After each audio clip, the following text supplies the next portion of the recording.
Well, good morning. It's Sandra here from the WLA.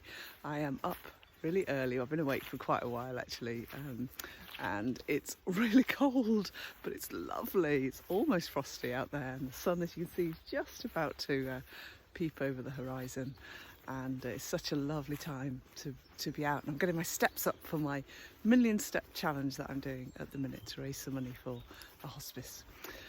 Anyway, today's video is all about people pleasing, and I want to know whether you're a people pleaser, whether I want to share how it may show up, the perils, the dangers of people pleasing, and some thoughts about what you can do about it.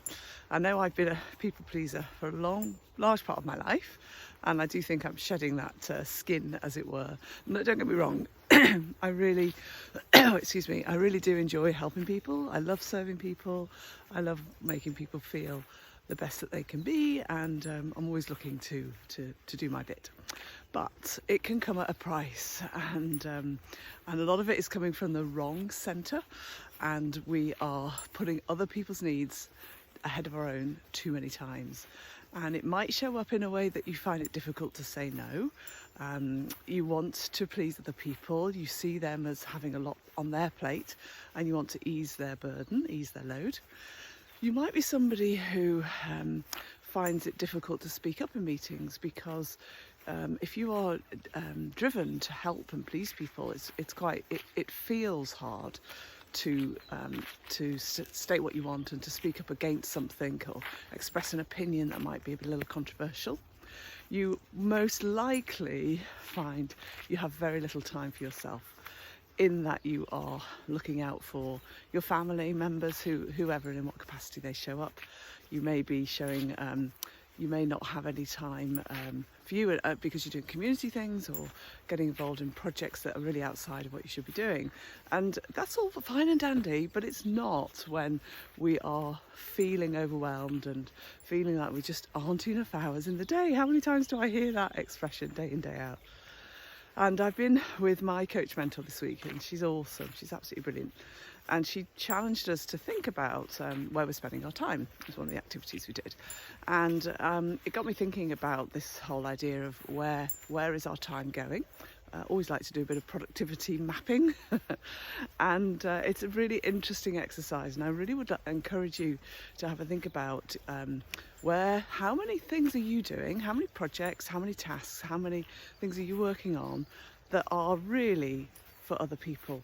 They are really to help please other people and not really either in your orbit of control, the things you're accountable to deliver, or they are not going to give you any energy. You know, I do things for other people where I get a lot of energy back, and there's a big difference between feeling resentful, feeling angry, feeling frustrated, feeling like, well, surely to God they must get it.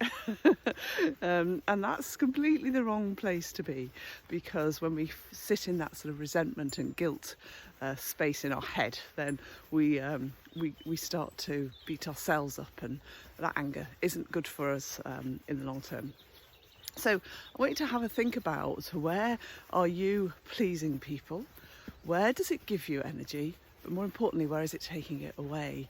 And do the exercise, have a look about maybe take the last couple of weeks and map out what have you been doing. If you keep a record, brilliant, otherwise you'll have to remember, and how many of those things were designed to please people, and how could you shift it? How could you shift the dial? Because I can assure you, when I've done this activity with people and when I did it myself in the past, I could gain, honestly, about a day a week back. And that's huge. It's absolutely huge. Even if you gained a few hours a week back, you could spend that on you. I was speaking with a client this week, and she was talking about potentially going to 4 days. And I was saying to her, love it, love that balance. What will you do with the 5th? And it was a little evasive, let's say. Well, you know, I could go to the gym, or I could do some time for me, and I can read, and there was no heart conviction in there. And I thought, I know exactly what will happen. You'll get that laptop out and you'll start working on extra projects and things that you want to do. So if that sounds like you, then take a look at where you are spending your time. Where are you pleasing other people? and start making some changes, start making some things stick, start doing some things for you that will take you in the direction you want to go in, and stop using your time on everybody else. And on that note, I'm going to close. My hands are getting freezing. Have a fabulous day. Take care.